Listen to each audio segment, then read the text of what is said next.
Are you all right? Fine, sir.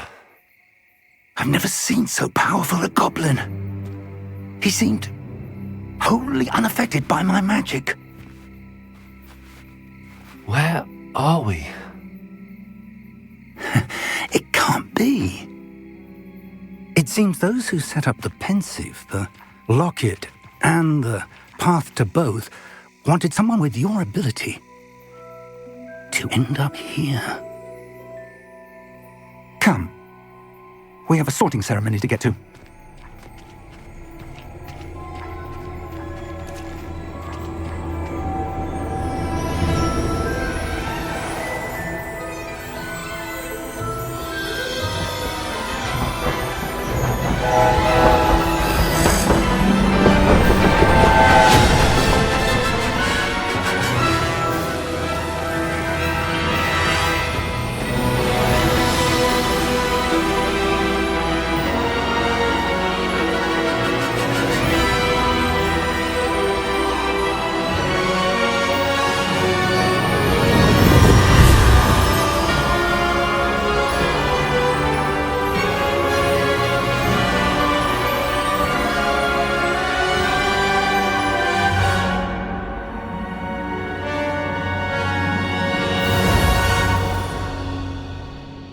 And welcome to the Week in the Life review of Hogwarts Legacy. Long overdue, but not going to be underrated.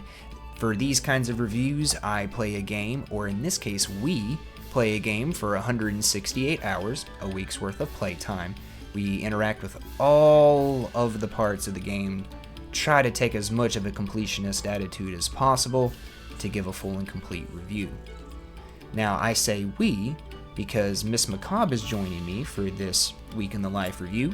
She wanted to be a part of it. She's been playing through the Hogwarts campaign. She's beaten the campaign, right? Yep.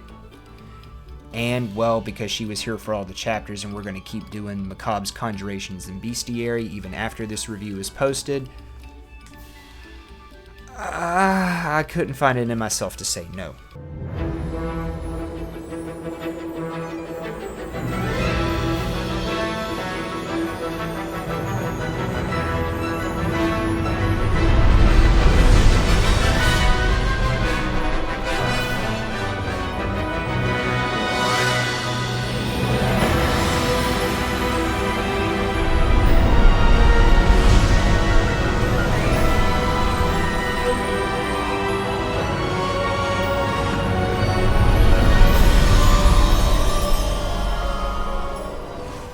So, starting out, let's get our credentials out of the way here. I have personally played Hogwarts Legacy for 152.4 hours according to Steam. I got 45 out of 45 achievements. I didn't honestly think I was going to complete 2 of them just from tedium, but I did end up completing them. And I also have 4 characters, obviously, because I had to get the other 3 characters to the map room to complete all the achievements. MsMakabre, what do you got? Well, I have 130.4 hours. I only have 31 out of 45 achievements, which I might still plug away at trying to, complete some of those, but... You also, you've only made one other character, right? Yeah, I have a Slytherin character. I haven't gotten too awful far with that, but I did create one. I do want to create the other 2 as well, at least to get through. What was your first character? Gryffindor. Gryffindor and Slytherin, kind of polar opposites. Yeah. I'm a Gemini, so It makes sense. Yeah. Now, of course, because you haven't gotten the 3 other characters to the map room, there's really only about... Oh, I can't do math. 11 achievements. Wow, that took me a lot longer than that should have. that you technically could get without, having all the characters. Yeah. Well, there are some achievements that we have looked at to see how many... the percentage of people that have actually completed those. One that I found interesting was Intrepid Explorer. Only 12% of players have achieved that, which I did. I was one of the 12%. We've got Flew Around the World, 10.9%. is all that have completed that. Now, I don't have this one, but I find it interesting that only 2.1% of people have completed all of the collections. Yeah, according to the Steam list here on global achievements, that is actually the rarest achievement out of at least the Steam player base. Of course, these percentages we're going off of is the Steam player base we played on Steam. Oh, one achievement that I am proud of that I got was the 100 combo. It was 143 by the end of it, but yeah. Yes, you see, that was one of the 2 achievements I didn't think I was going to complete. Just out of sheer tedium, and I really just didn't care about trying to get a combo of 100. The other one was, finishing touches. Hitting every enemy in the game, well, not literally every enemy, but every enemy type in the game with ancient magic. Yeah. I didn't think I was going to complete those just out of sheer tedium, but I was coming up a little shy of 150 hours of gameplay. Yeah. And I was like, okay, I personally at least need to have 150 hours for a week in the life review. 168 would be really, really nice, but I need to hit at least 150. So I got the combo of 100. Took me 4 tries. The first time I almost did it completely by accident and without noticing until right before a troll hit me. I was missing a one collection thing from the additional content section, and once I did the on my Slytherin character, once I did the Dark Arts Battle Arena, because my Slytherin character is going to end up having the unforgivable curses, whereas my Gryffindor character was the good and noble, honorable two shoes, and didn't learn those at all. But fighting Wave 4 in the Dark Arts Battle Arena, fighting 2 trolls, that's where I ended up getting it. It took me 4 tries. I went back with the Gryffindor character because I was like, I have to have everything in collections. And on Wave 4, I was waiting for Crucio and Avada Kedavra to recharge because I was mainly trying to use those spells. Yeah. But, just ended up almost getting the combo. Another 3 tries later, or 4 tries later, I had a combo of 100 on Wave 4 in the Dark Arts Battle Arena. And then I just went about tracking down all the enemies for that last achievement. Well, I didn't get that one intentionally. It was kind of accidental. I was fighting a troll. Yeah. It took a lot of work to whittle him down because, MsMakabre didn't know about upgrading the armor. She knew about putting traits on it. Yeah. But she had never noticed hit that right click on the mouse to be able to upgrade it for like defense and offense points. So I made things harder on myself for a good long while. Harder than it needed to be. Because I didn't figure that out until after I had fought Ranrock at the end for the first time. Yeah, I noticed got my that, butt and handed to me. I noticed that she was missing that, and I suggested she make sure all of her armor was upgraded. And she was like, "Well, I was kind of wondering what all these resources were about." I felt you use some of them to like weave the trait in. I just didn't know that. Yeah, I didn't know about all the other ones. About that, so I noticed fighting trolls after that point was a lot easier than it used to be, and then I didn't have nowhere near hard at the time the second attempt. Trolls your toughest enemy for you? Yeah, well, at least they were to begin with. Like, I'd get so mad every time I'd see one. I'm like, oh god, here we go again. I will say that multiple trolls was always something that if I didn't immediately focus up on, it was going to give me a little bit of trouble. There was an achievement that you forgot to bring up that you got. Oh, I haven't forgotten to bring it up. Wait, no. You're a cow. You're a cow. Okay, dang it. Get back here, cow. Ah! But one of my personal favorite achievements that I got, and well, the Ministry of Magic's version of PETA might be coming after me for this one, but is the Spilled Milk achievement. Only 8% of players on Steam have gotten this achievement. I'm gonna have to make sure I include the clip right here where Yeah. I was like, it's tipping time. Come here, cow. It's tipping time. Yes, where you have to use flipendo on one or several cows. You should be ashamed. Ever in with flipendo or something. Come here, cow. It's tipping time. Yes! 10 times. Okay. I'm sorry, cows. I'm done. It's probably somehow a violation of animal rights or something. I'm a horrible person. Magical Pete is gonna come after me. What? That was the start of What's me. the beast teacher's name? I mean, granted, it's not a beast, but it's an animal. Yeah, she'd be ashamed of me for flipping on the cows. But I saved so many beasts. I bred all the beasts. Took still need frickin' to do forever that. to track down that male unicorn. Holy Lord. I still need another unicorn. Now, You got Hazel, right? no. No, that's right. You've got a male, and you're trying to catch Hazel, and Hazel is like the bane of your existence. Yeah. Like, I cannot get my hands on her, and she's making me mad.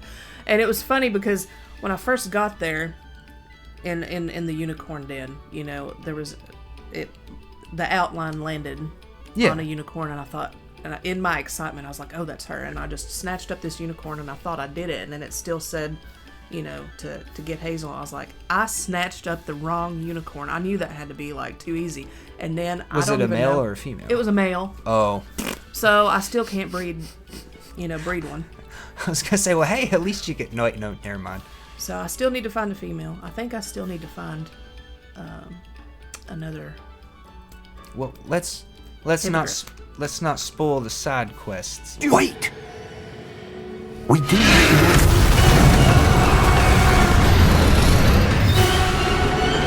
Hang on!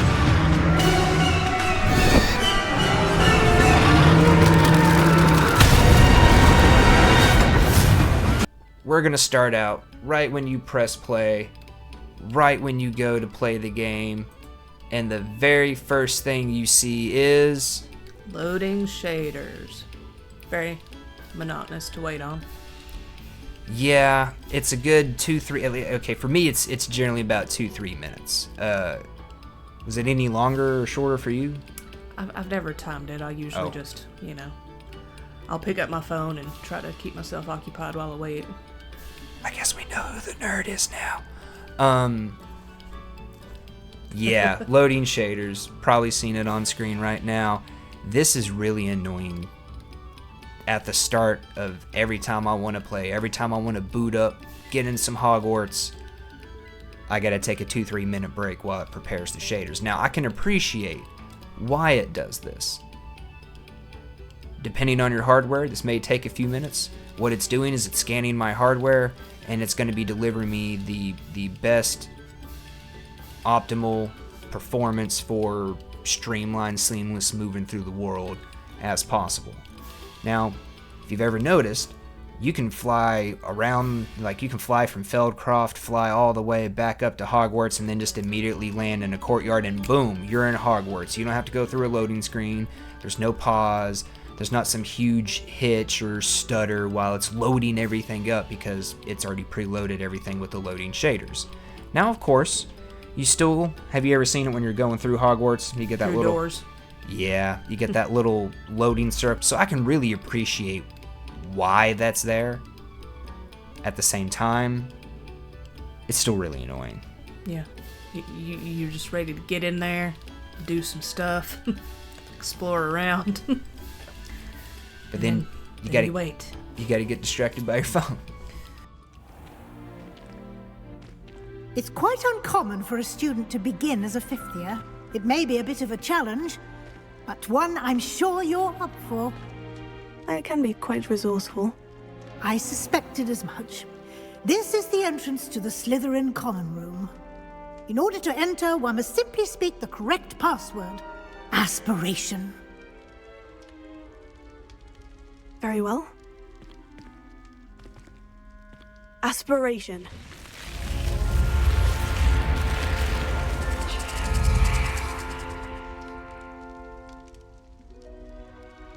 Well done. Now, go on in and get some sleep.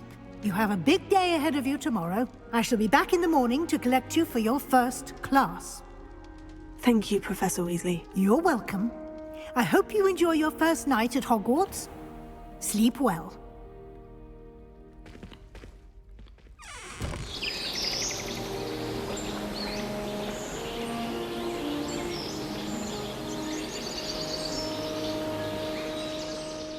You get your letter from Hogwarts, you're starting your adventure, you gotta make your witch or wizard. And that's when you come to the character creator. Now, this character creator is a little different from what I'm used to from a lot of different games in the modern day. I'm used to a whole bunch of sliders or really minute options or this, that, or the other, but Hogwarts doesn't do that. They have some sliders, but it's mostly for like color and eye shape. Yeah.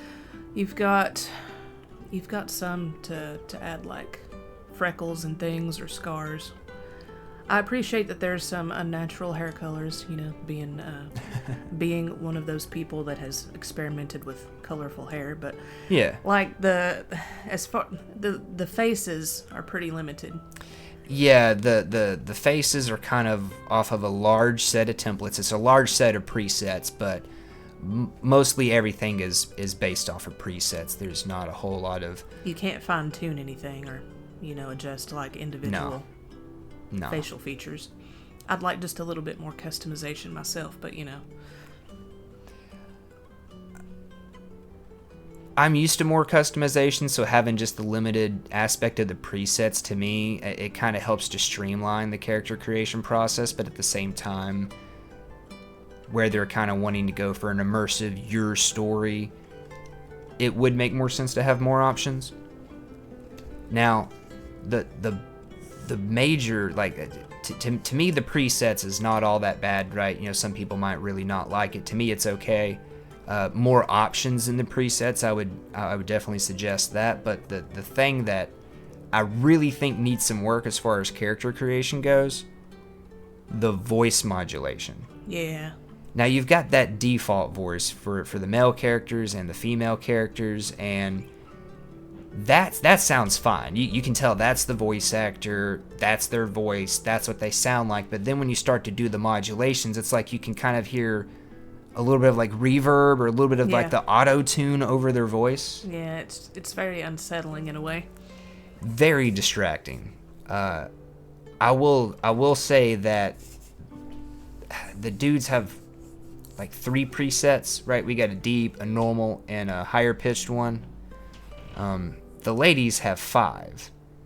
And I will say that not the far left and right one, but the middle left and right one, those aren't quite so bad, but it's still noticeable. Yeah, it's just each extreme. Oh my lord. It's just really bad. It's bad. It's quite uncommon for a student to begin as a 5th year. Might be a bit of work, but I'm sure that's never stopped you before. It hasn't, Professor. Now, here we are at the entrance to the Hufflepuff Common Room. This is the entrance. Indeed. I will explain what to do, but I hesitate to do it myself as one errant knock leads to being doused in vinegar. Most unpleasant. You must tap the barrel, 2 from the bottom, middle of the 2nd row, in the rhythm of Helga Hufflepuff.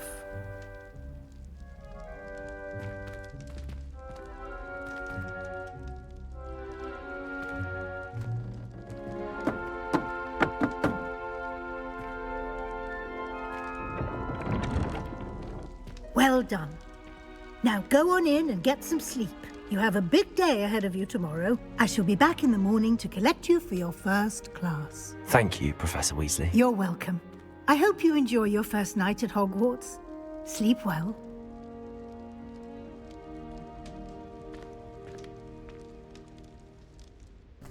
After the character creator, it launches you straight on into the opening cutscene for the story. We're there in an alley. I wish it was diagonally, or diagonally. Diagon Alley. Or Diagon Alley, or... However you say it. I wish it started there, but it doesn't. It starts in like some random back street. It's not really an alley of... to me, looked like London. I think it was London. Might have been London. Somewhere in England. I can definitely say that. And we were there with Fig. We're chatting. We meet up with one of Fig's buddies from the ministry.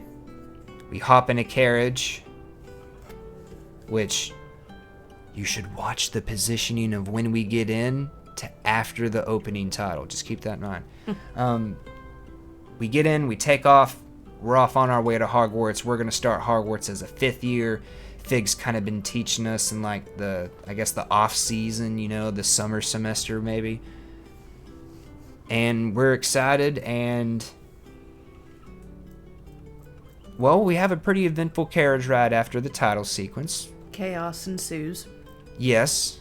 We discover that we have the ability to see some kind of magic that, you know, Fig and I can't remember his friend's name, I'm really sorry. But, yeah, I mean, if you've watched the chapters of Hogwarts Legacy, you'll have seen this come up, and I usually have the decibels tuned up because I kind of want to not blow your ears out, but I want to catch you with the surprise and the change of sound. But we get attacked by a dragon. That's what it is. Dragon tries to eat the whole carriage. He gets Fig's buddy. We fall out the carriage. Just as a small touch, I love how you're seeing the carriage, and as soon as the back end gets bitten off and chomped down on, you see the thestrals pop in. Yeah. I like that touch. Yeah. But we have to get out the carriage. Fig grabs the port key and us. We disapparate out to wherever the port key wanted to take us. And then you're in the movement and basic cast and Revelio, right? I don't think you used Revelio. That's right. After you gotta get into inside, Hogwarts. Or yeah. Gringotts, I'm sorry. After Yeah. you get into Gringotts. You're right. After they close you in the vault. Yes, skipping ahead a little bit, but this port key leads us to Gringotts. Goblin takes you on I personally like that scene. I do too. It's very fun, especially because you can move the mouse around and like change the view as you're riding. you get a good view and a good imagining and a good maybe recreation, I guess, of moving around under Hogwarts and all the little trolleys. It's a really cool scene. Then we have an encounter with another goblin. I'm like, oh noes, I saw a different color of the kind of stuff I saw back in the carriage on the port key. And then we get locked in the vault that the key is to.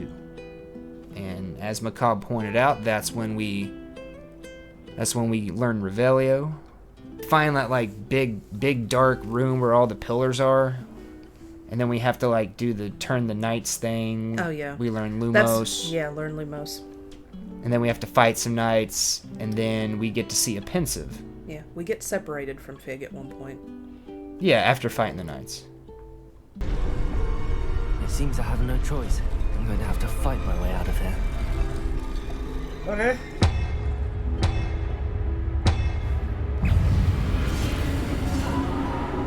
Ouch. There you go.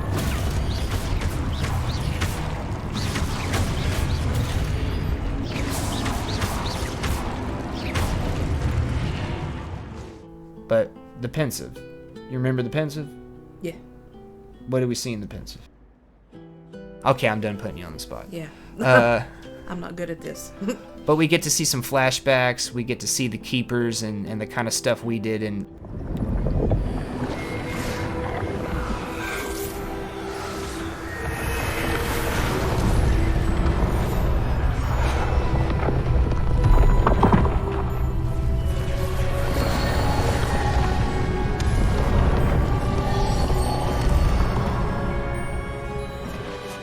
All is in place. The portkey is well hidden. Perhaps too well. I wonder if the path we've created... May be impossible to follow. It will only be impossible for one who cannot see traces of ancient magic as I can. Your ability to see what others cannot will not be enough, Percival. We are entrusting the one who embarks on this path with powerful secrets, with knowledge others will do anything to obtain. Yes, and if we are correct, Charles, the witch or wizard who completes the trials will have proven themselves worthy of that knowledge, and the responsibility that accompanies it. After we get out of there, we meet back up with Fig, and we meet the bad guy, Ranrock. The first thing we see him do is kill another goblin. Yep. Big Knight comes up out of the floor. We end up escaping through a portal. This portal, magical door in the wall takes us outside of Hogwarts. And we arrive fashionably late to the sorting ceremony. It was over. Now, this is like we get to see Hogwarts Castle flying in. You have the whole owl cutscene, but this is the first real good, in my opinion, set piece that we got to see. We had cool stuff before with Gringotts and whatnot, but this is the first that kind of makes you stand back and go, wow. Yeah. And that's the dining hall. What did you think of the dining hall for the first time? It's very majestic, I guess. I don't know the correct word to use. All the floating candles up above was really nice. If anybody remembers the first scene in Harry Potter and the Sorcerer's Stone, when Harry goes into the dining hall and it's sorting night, it was kind of like stepping into that scene for me. I'm not a big Harry Potter fan, but it was just wow. It was astounding, the room, the night sky up on the ceiling, the candles floating, all the kids around, the murmurings, the talkings, all the food, getting to see the professors, just getting to see. It set a good tone for the rest of the game in terms of what to expect, in terms of sound design and art design from Portkey and Avalanche. But the main quest is about beating Ranrock. He gets established as the bad guy. He's trying to lead a goblin uprising. He's working with some bad dudes named Victor Rookwood and Harlow. We get our first taste of them after, skipping ahead a little bit, but after the sorting ceremony, which the hat was perfect.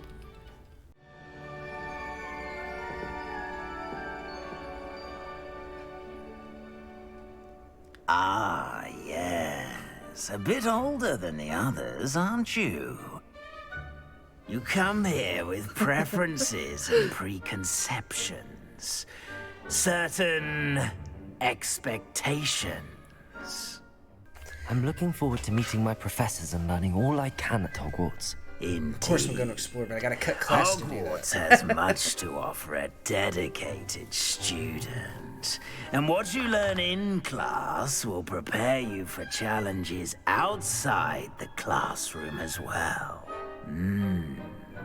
I wonder. We get to go see our homerooms. And I've gotten to see all 4 homerooms. The common room. Common room. I'm sorry, homeroom, common room. But we get to see the common room for each house. Going into the common room, Slytherin has the best. Yeah, I like it because I have seen it at least with my Slytherin character. Yeah, the little snake sliding along, coming up over the door. Gryffindor is the big lady with the portrait, swings open. You have a little tunnel to walk through. For Hufflepuff, you got to go down by the kitchen, and you walk up to the beer barrel that has a different number of like little taps on it. It's 2, and that folds open, and you get to walk into it's like stepping into a Hobbit house, only made for humans. It's this cool underground house that looks like the inside of a Hobbit home, arches and domes, a lot of, earthly floral aesthetics. Gryffindor's is, I would call it a clutter room, because it's got a lot of paintings on the walls, ghosts meandering through the room, a lot of tables and chairs and couches and stuff set up, a lot of stuff piled up on the tables, books and food and snacks. Very homely. Slytherin's is underwater, and you can kind of see out of one side into the water. And then it's got these little branches that come off that have the rooms, and further on in there's a little area with some tables and seating around some fireplaces. The Ravenclaw is like living in a penthouse. Oh, really? Yeah, you're like up on the top of a tower. You have 2 floors to the tower that you kind of have this good, well, what would be a good wide view of looking out the windows. You can see some stuff out the windows, but it's really blurry. And then you have a 2nd floor down that has like where you would go off. It's like the sort of common area to the common room, the lounge, I guess. And then you have these stairs that take you down underneath that. And that's where you exit out the Ravenclaw homeroom, common room. I keep calling it homeroom. It's gonna happen. Just deal with the chat. What do you think? I liked the inside of Slytherin's too, like where you're congregating with everybody. I thought it looked really nice in there. The other 2 I can't speak to because I've not seen those yet, as I haven't made those characters. After that, Weasley takes us to classes. And this is where the structure of the main quest really takes shape. Basically, it takes place in chapters leading up to one of the 4 trials, and then a chapter that leads up to the final boss fight. And I really like the structure of the main quest, because once you started getting into classes, a lot of your professors kind of take a step back in terms of how involved they are with you, and your open exploration and adventure kind of begins. But you have to do like certain things with side quests, and you also have to attend some classes, and then you have to go do a trial. Yeah. And that's basically a chapter out of the main quest. And I really liked how the main quest incorporates having you explore, having you move around the world, having you encounter other characters and do side quests, along with just the main quest chain. To me, it really fleshed it out in a good way, not just, like padding for playtime. Yep. Well, since I've talked for a bit, why don't you talk about the classes? Thank you kindly for letting us grace your ears. Oh, you got your potions class. You got your beast class. You got your charms class. Now, charms... Is it charms class where we first did Summoner's Court? Yes, that's with Ronan. Ronan. Wanted to call him Roland again. I liked potions class. We got into some buffoonery with Gareth Weasley. We've got Defense Against the Dark Arts. With Professor Hecat, right? Yeah. And of course, there's Herbology with Professor Garlick, who... I mean, have we ever arrived at a final decision on whether we think she's actually old enough to be a professor? Well, I mean, she's younger than the rest, but Like when we get to see Isadora in Another Pensive, she's come back from being a student. Yeah. She gets recruited to Hogwarts by the Keepers. They tell her about her ability. She begins to learn about it on her own. Eventually, she comes back after graduating as a professor at Hogwarts. And they made a comment about her being young and a professor at Hogwarts, but Garlick seems younger than she was. Well, I mean, I believe they recruited her pretty soon after she graduated too, because there was, if you talk to her, she tells you this story about the prior professor and how he didn't really seem to care too much for the plants. And what was it, a Chinese chomping cabbage, or is it a venomous tentacula expressed as to taste and to chomp down on his hand? It was something like that. I can't remember right offhand the details, but yeah. He ended up at St. Mungo's, I believe she said. The big magical hospital. Yeah, so. Let's see. Are we missing anything? We've got... Had potions, Flying beasts. class, beast class.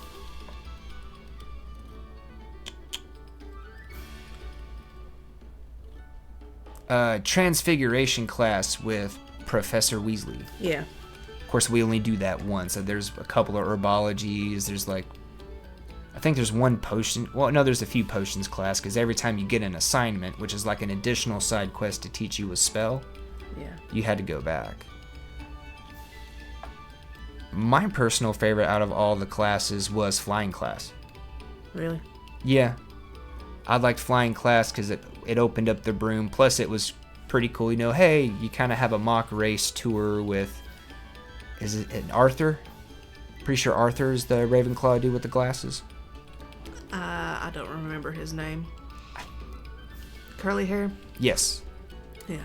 Got in trouble with him because you were late landing. Yeah. But, I mean, I don't think any of them are bad, really.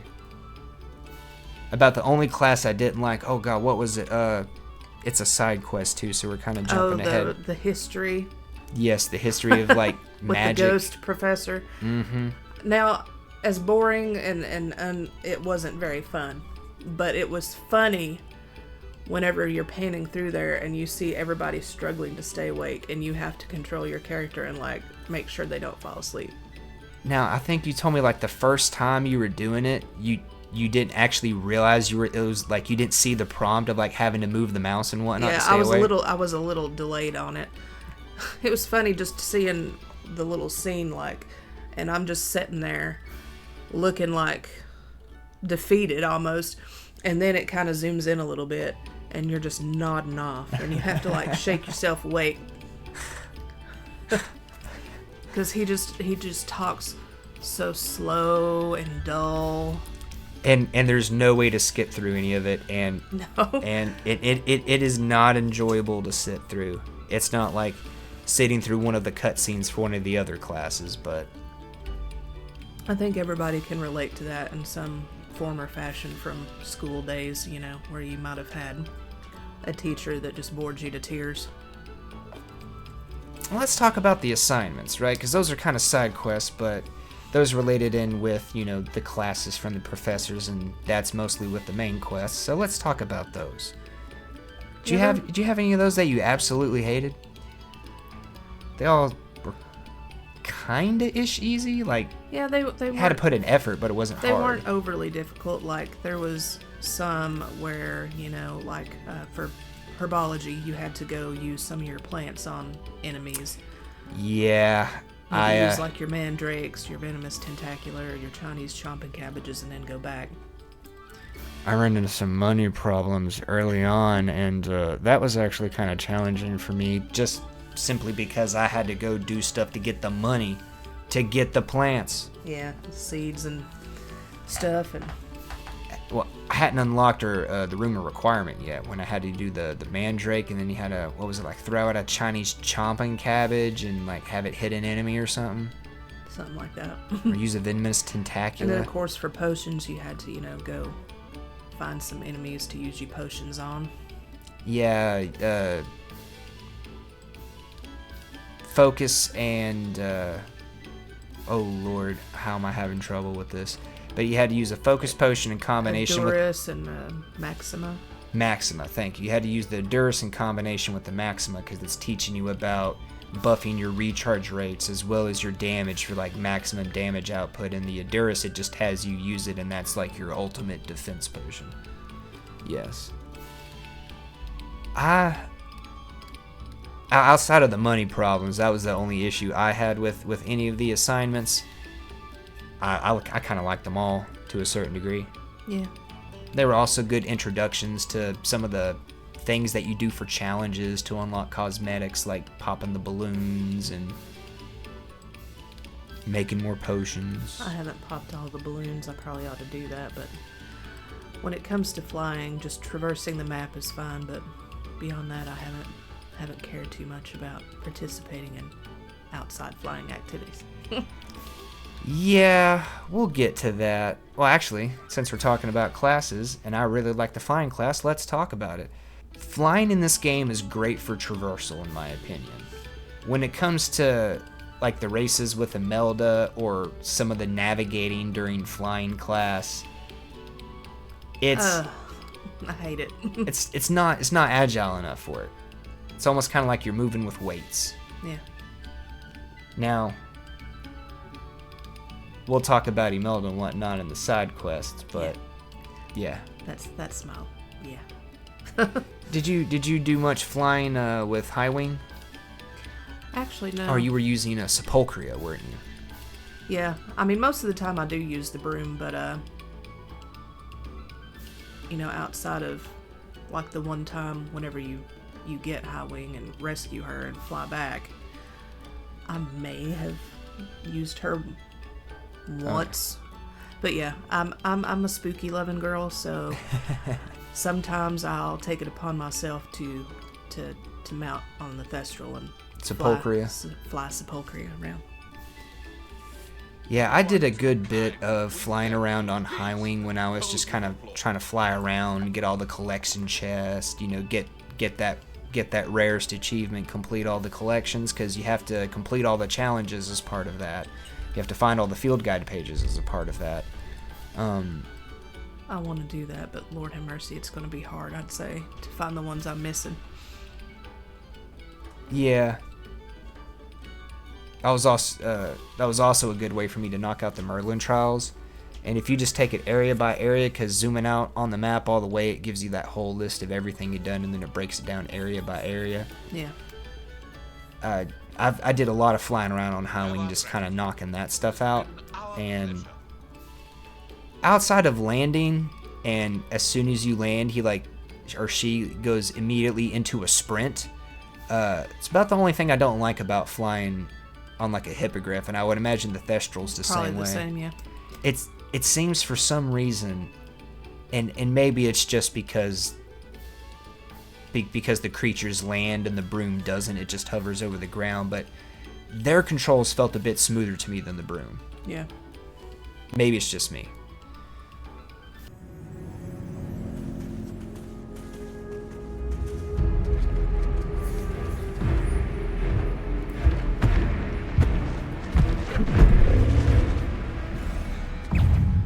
But after we start getting through our classes and learning how to be a good witch and wizard, we come to the trials, because a trial completes every chapter of the main quest. There were 4 trials. You had the trial of Percival Rackham, which took you to Sambakar's Tower, Rookwood's trial, which took you to the Rookwood family mansion.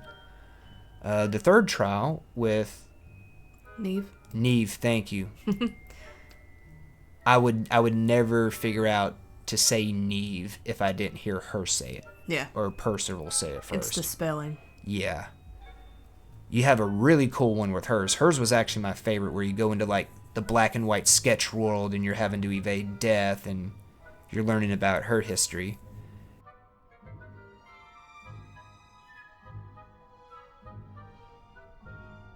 And then the 4th one, which was Sambakar's trial, that was your favorite, wasn't it? Yeah. I appreciated going to retrieve the beast. Now, it was a little bit hard, but I did like it. I can, if you, we'll talk about this a little bit later when we talk about like your tools and your potions and stuff. But if you don't do it the way I did it, I can see why people say it's the most challenging boss fight in the game. Yeah. I don't know what it is with me and combat in this game. It's like I try to use potions and plants sometimes, but it's like a lot of the time maybe I'm not good with it, and I mainly rely on spells. I rely and dodging and Protego and stuff. I do that a lot in combat. I didn't really get in the habit of utilizing my plants and potions until after we did that final stream for the chapter, so that way I could just kind of go heads down and try to chug away through this as quickly as possible around the rest of life. Yeah. Now, the first trial. Everybody remembers the chapter, The Tower of Salt Bakar, where we got to hear my oh so wonderful musings, whining really, over the fact that I was too stupid to use dodge or remember the dodge hotkey. And the second time on my Slytherin character, I did go back. I had a grudge. I went back. I didn't remember to use my potions or my plants, just like I did the first time, but I did remember to use dodge, and oh my lord, it was so much easier. Yeah. I know the first trial was probably really hard for me because I was still learning. Getting used to combat because it is a combat heavy one. There's so much things you have to press. You have to hit Q to Protego. You have to reach down and hit Control and a direction key to kind of dodge. And it was just getting getting it down that was hard. So I had a really hard time on the first trial, but it's like as I went and started learning more, I did a lot better. But yeah. You haven't played a whole lot of games where WASD is your primary movement. Not like this. I mean, I have played other things where, I navigated that way, but it's just like doing a lot of combat with it as well. It's because you don't have that gamer hand developed for the left hand where it's where you got that kind of claw reaching down on to control your thumb on space, and then WA and D is where your 3 middle fingers are. And let me just tell you how many times I hit tab. And waste potions and plants. Well, just by accident. Well, hey, don't even worry about it when you're doing the Macabre's Conjurations and Bestiary episodes, because Mr. Herringbone has no need for any of his plants or potions anymore. Now, I know I told you about this other day, and I laughed pretty hard at myself over it. I had Thunder Brew up in my tool wheel, and I was in the room of requirement. I just accidentally hit tab, and so I have this whole, thunder and lightning clouds and stuff going on in the room of requirement because I accidentally hit it. I yank mandrakes out like nobody's business. Now I did start using those a lot more towards the end once I realized that that it'll slow down a troll. Yes, it will. So I did start using them there, but they are nice. I'm so used to other games where you hit tab for like inventory or something that I hit tab instead of escape when I need to go to the menu, and I'll hit tab and I yank out a mandrake so many times. When you're used to playing another game and you start playing a new game, even after you've played it for a while, you just have that muscle memory built up so well. Well, especially since a couple of the games that I'm playing are like simultaneous, so it's not like I'm using tab in one a lot, and then it's just me wanting to hit tab in Hogwarts. I got you. I assume you could maybe reassign.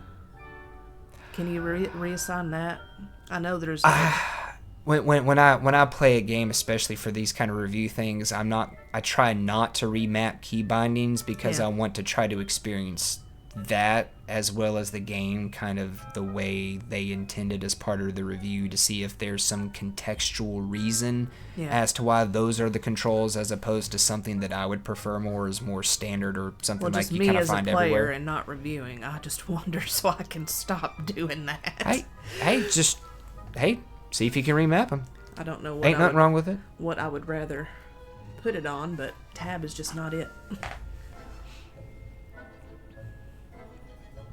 The 4th trial, whereas Macabre found it hard and that was her favorite, I found it to be very anticlimactic, and that's because of potions and plants.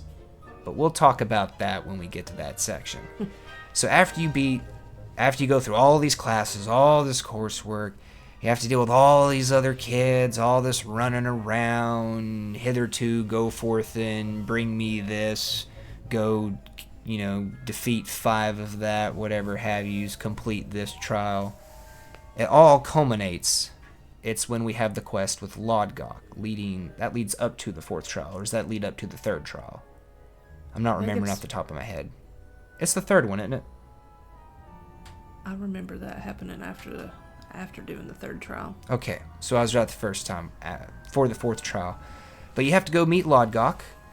And Lodgok is determined to stop these big drill things that Ranrock is having built so he can find these repositories of ancient magic power that Isadora Morganach has left behind. She figured out how to use her ancient magic abilities to magically, pull pain out of people.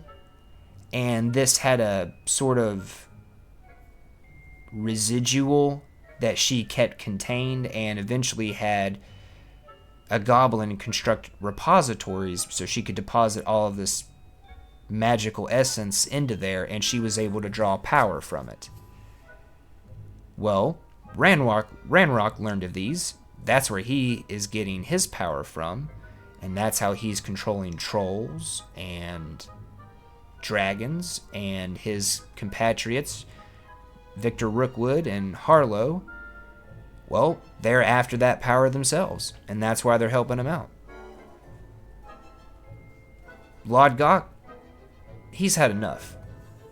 So he wants to destroy these drills. We learned something about Lodgok and Ranrock there too. Well, why don't you tell us about this quest? Well, they were actually brothers. So there was a book he had. What was the book?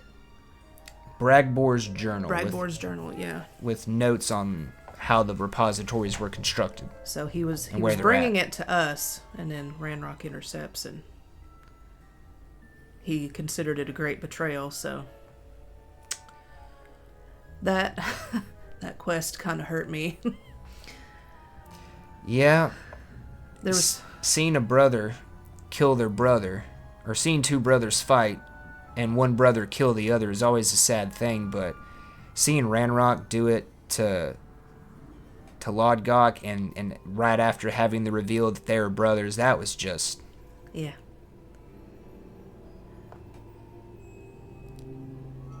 I'd say it hit more than a side quest we'll talk about with the Room of Requirement, but finding Tobbs, it hit a bit harder than finding Tobbs. Yeah, because you found him after the fact. You actually witness what happens to Lodgok, and it was just, yeah. Not good. But this kind of increases our resolve to finish things with Ranrock, and it culminates in Ranrock busting into the location of the last and largest repository, which is located where? Below Hogwarts. Of course! Because everything is in and below Hogwarts. I mean, we got a chamber with a giant snake that paralyzes people by looking at them. We got some magical, mystical stone that makes, witches and wizards all powerful. We have forbidden and cursed items locked up in a way in hidden sections that nobody knows that they're there. We got mirrors that show us, things we want the most. We got giant 3-headed dogs. I mean, everything's in Hogwarts. So of course it's located below Hogwarts, but it kind of makes sense.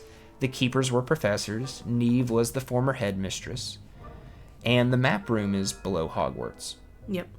And the map room, where you get sent out and shown where all your next trials are going to be, and you talk to the keepers, right below you the entire time is the door to the final repository. That they've been protecting all this time. Yep. Now, this doesn't have anything to do with anything, but, as far as in the game or side quests or main quests, but I just have to make this comment because it crossed my mind. Okay. One thing I wish that they had included is the Whomping Willow Tree. Oh gosh, yes, because it was episode 2 or 3. I went out exploring, and you were really bored by the end of it because I was just running around and not doing anything specific. Yes. That was also one of the lesser viewed chapters. It was actually the least viewed chapter, if I remember my stats correctly off my head without pulling them up. But yeah, we initially set out to find the Whomping Willow Tree, and after running all around Hogwarts and we couldn't find the Whomping Willow Tree, you looked it up, and we found out from the great and almighty Google that there's not a Whomping Willow Tree. Well, there's a good reason for it though. In canon, it hasn't been transplanted there yet. Yeah. So I maybe in just the DLC. There's just something that appeals to me about a big old tree just beating the crap out of people. See, I was kind of wanting to see if I could lure enemies towards it and if it would beat the crap out of the enemies for me, but there's no Whomping Willow Tree. Now we're going under the map room, Usually I'm the one with the digressions and the distractions. This is weird. Are you feeling okay? Yeah. Okay. But after we get into this final fight, we have to go through the gauntlet. We have to fight trolls and goblins, but we don't have to do it alone. All of our professors come to help us, and it's a really cool, like, superhero, pop in, here's all the heroes, we're teaming up to fight the bad guys kind of scene.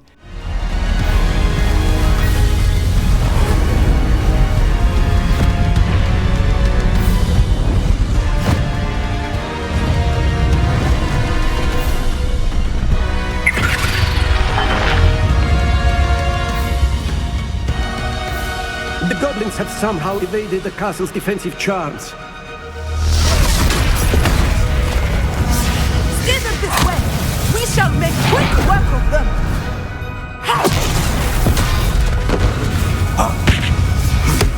They got this.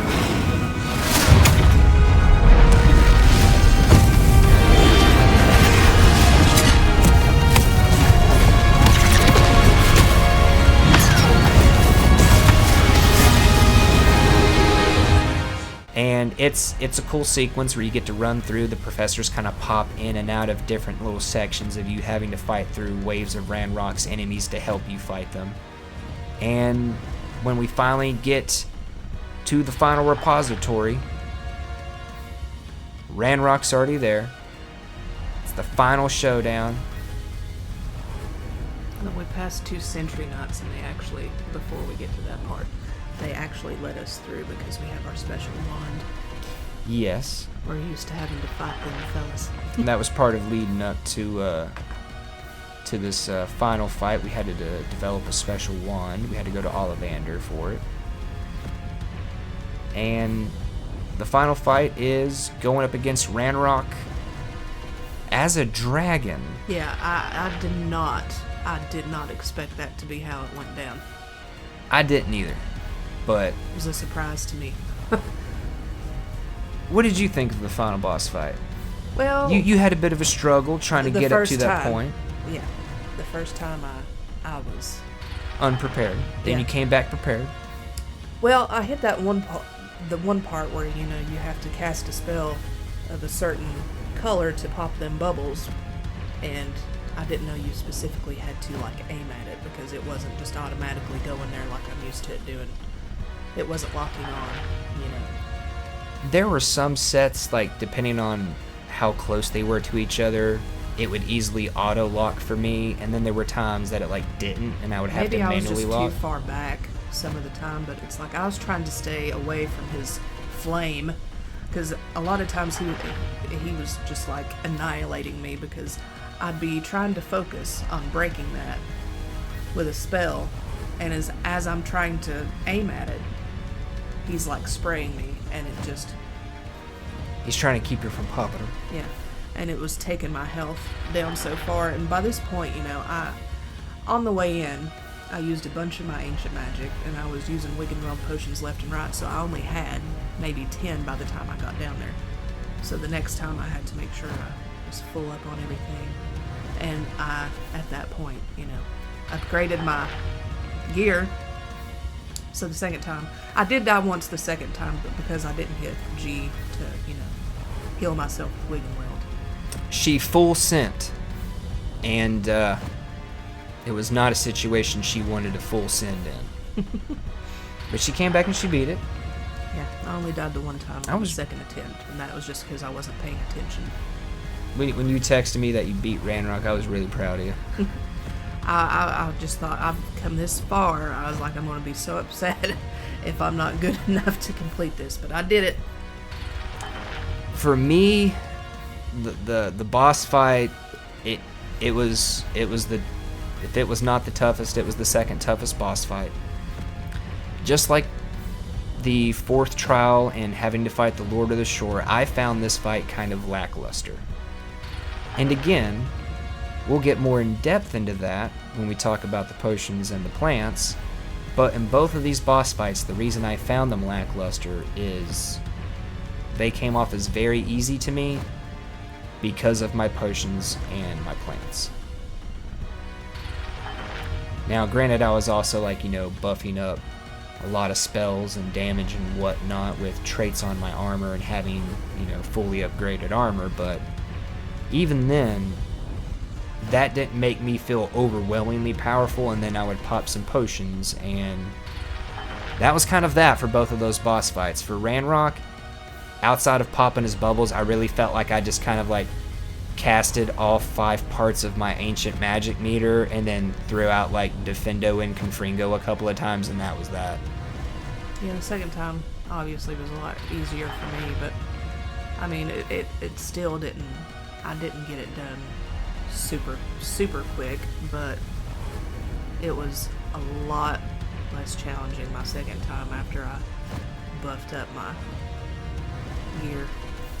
I also went in and once I completed, once I beat Ranrock, I hit level 40. So I also went in pretty much as tippity-top maxed out as I possibly could. And I don't think that boss fight is designed to be beaten at that stage. I think it's kind of designed to be beaten before you've gotten like a full completionist run in on the game. Because I literally had like everything completed outside of getting other characters to the map chambers when I beat Ranrock. I spent my last talent point after beating Ranrock after hitting level 40, and I was like, I don't know why I'm spending this outside of getting the achievement. I haven't even got to level 40 yet. I'm at 37. I mean, I went ahead and did the... You've still got side quests and some other stuff to do. I had all of that completed when I fought Ranrock. I think that's another part of why I found it kind of lackluster, because I think I was over-leveled and overpowered at a base before I started buffing everything up. Yeah. But it's a good climactic ending. We defeat Ranrock. The dragon goes down. Everything starts to crumble down underneath. And something that caught me completely off guard. Fig dies. I'm not gonna lie. I nearly cried at the end of this. My jaw dropped and I was just like, what? What? Yeah, I wasn't happy about that part. I was not happy either. I was sad. I did not expect Fig to die. I kind of figured, if they ever do DLC, which apparently we're getting a DLC at some point for Hogwarts Legacy, I kind of figured Fig would be like our, hey, we're gonna work through this thing together now kind of dude, but no. Well, that leaves me to wonder, since he's gone, if somebody else will be taking that role on. Well, they might. I would say us, but we're still... They'll have to replace him with another professor. Maybe. For his class, unless somebody else took it over. So they might. Somebody else might be able to take it over. We might just get to see one of the other professors that we haven't gotten to see as much of as some others. We might get to see them a little more prominently with them, say maybe taking up that role. If he gets replaced at all. Yeah. I would say, hey, of course it's going to be us that replaces Fig, right? But, we're still a student. We still got years 6 and 7 to go through. Yeah. I am curious to see what they do with whatever DLC comes. I'm curious, and of course when it comes out, we'll play it, we'll review it, we'll talk about it. Now, since we're at the end of the main quest, we've talked about everything, we need to talk about the tutorial. I know it's kind of out of place. The tutorial is a good tutorial. The reason I want to bring it up is because in the tutorial for Hogwarts Legacy, they have you do what they talk about in the tutorial immediately after telling you about it. It's not like we saw the other night when streaming Nightingale for the first time, how I got that one text exposition after like 6 pages. I was just like, oh my gosh, I'm just skipping. Are you done? Nothing like that. Just wanted to bring that up in the Week in the Life review in case somebody didn't see the A Day in the Life review, which I'll have that linked in the video in the description below if you want to give that a look too. Professor Fig represented the best of all of us. He could be deviously clever, possessed a brilliantly inquisitive mind, and was the most loyal of friends. But perhaps it was his remarkable courage, for which we will all be forever indebted to him. If not for Professor Fig,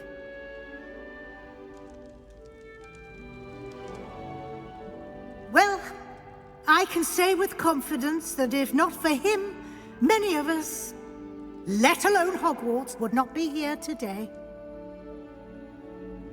Those that knew him best will agree that we must now honor him as only Hogwarts can, by wisely, resourcefully, justly, and bravely facing all that lies ahead. To Professor Fig!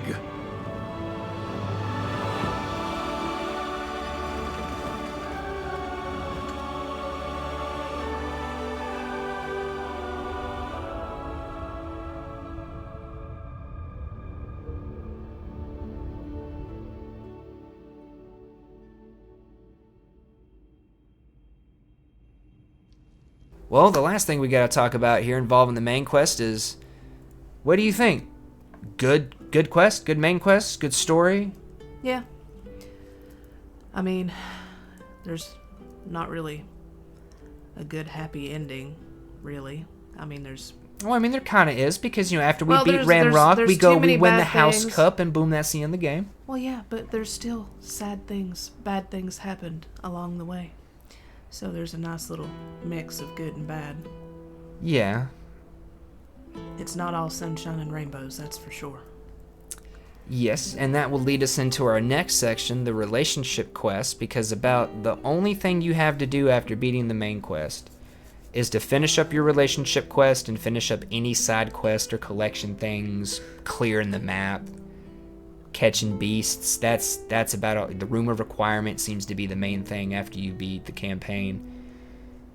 But yeah, after the campaign ends, there is a real kind of solemn sense of it's done. Yeah. I just felt this listlessness. I just didn't do anything for the next couple of hours. I literally just didn't do anything for the next couple of hours after beating the main quest. It was a roller coaster. Definitely top-notch campaign, top-notch story, top-notch characters, top-notch presentation. It definitely sticks with you after you're done. That means it's good though, right? Because you have seen some things. And some stuff. But again, that just kind of communicates how good of a story it is. Yeah.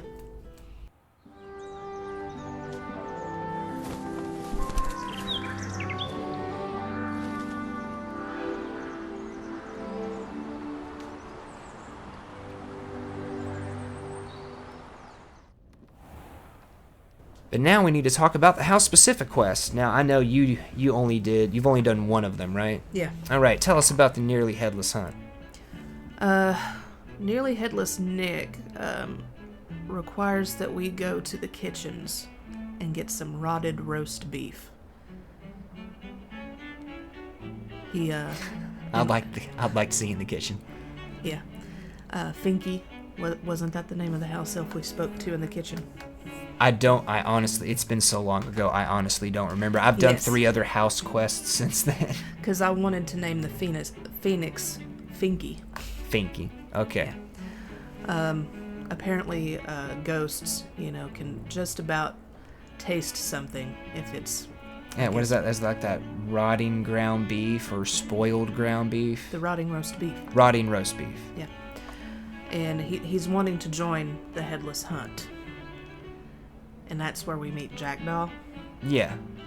We play a nice little mini game up there where hide and seek. Yeah, with the pumpkins. That's one of my favorite things. I think. I mean, I like the cemetery and the spookiness, but yeah. Yeah. It is a good quest. That's how you meet Jackdaw. You get a nice little hide and seek in the graveyard of Hogsmeade. Unfortunately, Nick doesn't get to join. Because he's not headless enough. Yeah, he's just nearly headless. Yeah. For the other 3 houses, just to kind of keep them brief, for the for Slytherin, you end up getting sent to try to retrieve a ring of Apollonia Black, the late wife of Phineas Black, the headmaster. Mm-hmm. And you get taken to a secret cave she had made, and you have to fight some stoneback dubogs along the way to this cave. It's like right up underneath Hogwarts, like the giant mountain that Hogwarts is sitting on. The stoneback dubogs aren't difficult, but if you're trying to get the hit every enemy with ancient magic, this is your first opportunity to fight stoneback dubogs outside of having to find them in a battle arena. That's one of the most notable things about the Slytherin thing for me. When you get to this hidden area of Apollonia Blacks, you meet Jackdaw, and it's off to Jackdaw's Tome. For Ravenclaw, you get sent off to meet Ollivander. Well, Ollivander needs your help with something, and he sends you off to retrieve a special wand that is a family heirloom, if I remember correctly. And when you bring that back to him, he kind of clues you into, or in the process of getting that, you meet Jackdaw, and you take the wand back to Ollivander, and then Jackdaw's like, well, hey, meet me over here. We'll go into my tome. You can get these missing pages. Boom, Jackdaw's tome. Hufflepuff was probably the most interesting because we get disapparated to Azkaban, and you can see some people in some cells, prisoners, and there are some open cells you can walk into, and there's a scene as soon as you come in of Dementors just flooding you, and the lady you're with does Expecto Patrona to make them back off, and she has a rabbit Patronus. And then after she makes them back off, you go talk to someone in one of the cells, and you get clued into Jackdaw. You run off to find Jackdaw, and he's like, hey, come over here, meet me, I'll take you to my tome. That's where the pages are. Boom, Jackdaw's tome. Out of all 4 of the quests, I will say that the Gryffindor one was the most involved. The Slytherin one, you just kind of go to a cave and that's that. It's not very eventful, it's not very long, it's not very interesting. The Ravenclaw one is kind of interesting, but ultimately it's kind of like the Slytherin one. It's not all that great. The Hufflepuff one is really cool, seeing the Dementors, Expecto Patronus, getting kind of to wander around a singular prison cell wing of Azkaban was pretty cool. But it's kind of just you're there and then you're gone. You don't really get to do a whole lot while you're there. Gryffindor's was the most involved, although... Do you like Nearly Headless Nick? Yeah. Okay. He's one of my least favorite ghosts. He's like a couple of steps up from Peeves. I don't know. He's a cool dude. He's a nice guy. He's nearly headless. Be happy to help him out. But,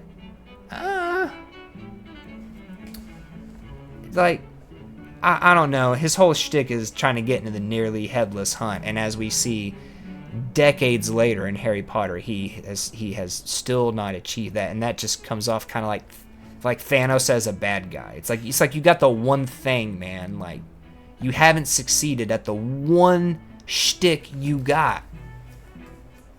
I don't know.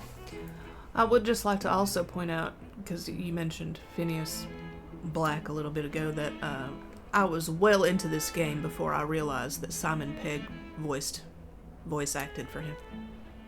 I had 100%ed Mr. Herringbone before she told me that, and I could not believe it. I really couldn't believe it. But on the other 3 characters, going back and hearing him talk at the sorting ceremony, it was finally Ravenclaw was the 4th character I made, and it was finally on Ravenclaw. I was like, you know what? I hear it. I hear it. That is Simon Pegg. Well, he had this good voice actor. I wouldn't have known, probably. Sometimes I'm real good, like, whenever you're watching, like, an animated series or something, and picking up, like, popular actors' voices, but I guess it's, like, I don't know, there's something about the way he was talking in this game that it wasn't readily apparent to me, just... like I said, it was some very good voice acting. Yeah. Like, he's a great actor in general, but, like, Well, Phineas has this... It didn't even really sound like him until I knew it was him. Well, I mean, he's talking very pretentiously, you know, kind of in the game, so what... Yeah. And you're not used to him, like, talking like that in a normal basis in any of his other characters in movies, so I guess that's one reason why. Yeah, I guess he's very pompous a little bit, sometimes. I guess you'd kind of expect him to kind of sound like he does in, as like Scotty in Star Trek, or, like Shaun of the Dead. Yeah. I guess you'd expect him to sound more like that, you know, kind of more normal for him than... But like you said, I don't know. It was the pomp and the pretentiousness that really threw me off. Yeah, that's what covered it up to make it where it wasn't extremely obvious, I don't think. I will say, that man has the best put together outfit in the entire game. Yeah. It is something else.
This way.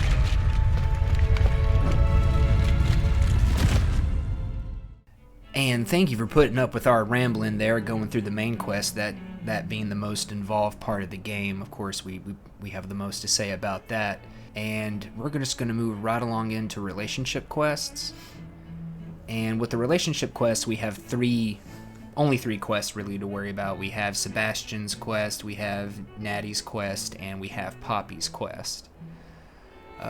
Sebastian's quest is he wants to undo a dark magic curse on his sister Anne because he loves her and he wants to, you know, kind of fix her up. And so he turns down a dark road to dark magic. And by the end of it, we ended up helping him get into Salazar Slytherin's personal scriptorium so he could get a hold of a dark magic artifact to try to undo the dark magic curse. And well, his uncle had warned us along the way not to go down that road, and well, by the end of it, his uncle tries to stop us, and then Sebastian ends up killing his uncle. And at least in my quest, I chose to send him to... I said he needed to go to prison. And I think it was, you know, Azkaban for the rest of his life kind of thing. What did you choose? I turned him in as well.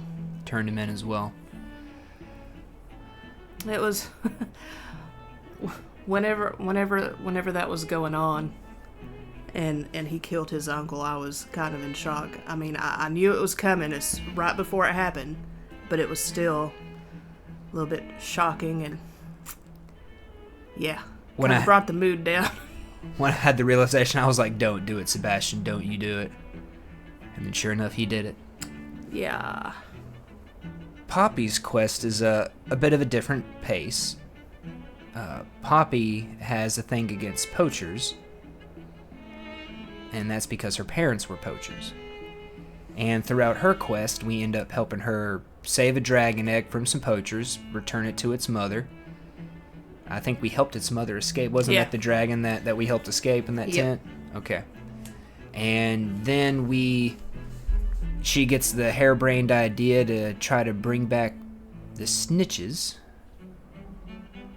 That is what they're called, right? Was it snitches or snidgens? I don't know. It was something. Because you have the golden snitch, and then you have, I think they're the snidgets? Snidgets. I think it might have been snidgets. But anyways, she ends up helping us hook up with The centaurs? Yes, the centaurs. And I forget the dude's name that we end up working with the most, but he turns us over to this hidden place where there's some snidget eggs. And we end up helping Poppy get in there and get the snidget eggs so snidgets can come back. That was a really pretty place. It was a very nice, I forget the name of it. It was a very nice dungeon. I like how he had to rotate the things to basically like the hands on a clock to be able to get in. Yeah, that took me a little bit, but I finally got it right. And the cutscenes with the dragons, those are probably some of the best cutscenes I've seen in the game. I got some really good screenshots from that. I did too. One of them was a thumbnail. When we took the egg back. That was... I miss getting screenshots throughout that, but I've got recorded footage, so...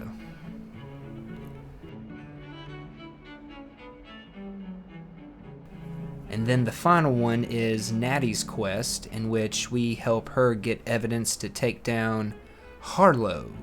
Yep. And... well, it's pretty much kind of a quest of helping Natty accept what happened to her father. Her father sacrificed himself to save Natty from some people like Harlow back in Matabala Land, I think is the name of it. And, well, she does the same for us, and it helps her to come to acceptance that her father's death is not her fault. And we get a really good lifelong friend out of it. Yeah. I was really scared when that happened because I thought she died. I kind of thought the same thing too, and I was like, "Oh dear Lord, you can't." Like, we've lost Lodgok. Solomon got killed. I was like, I can't take it if Natty dies. But she comes through in the end. We visit her in the hospital wing to wrap up that quest. What do you got? What did you like? What did you hate? Well, I hated the Sebastian killing his uncle, for sure. And of course I liked running around with Poppy with all the beast saving and stuff like that. She's a good animal lover. I really liked Natty's quest was the one I was like the least attached to. Yeah. And it's nothing to do with Natty or what the quest was about. It's just the one that engaged me the least. My favorite was Poppy's.